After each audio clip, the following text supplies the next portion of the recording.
Ito ang resulta ng matinding pag-ulan dulot ng shoreline.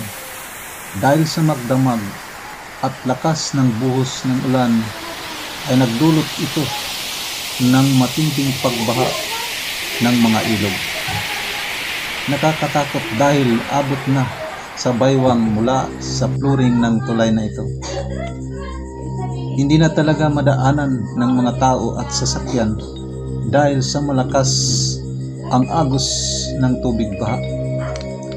Nagsimula daw ito umapaw alas 2 ng madaling araw at umabot sa alas 8 ng umaga bago humupa ang tubig baha. Sana sa ganitong sitwasyon, dahil alam naman natin hindi natin kayang pigilan ang pag-ulan, pero may magagawa tayo.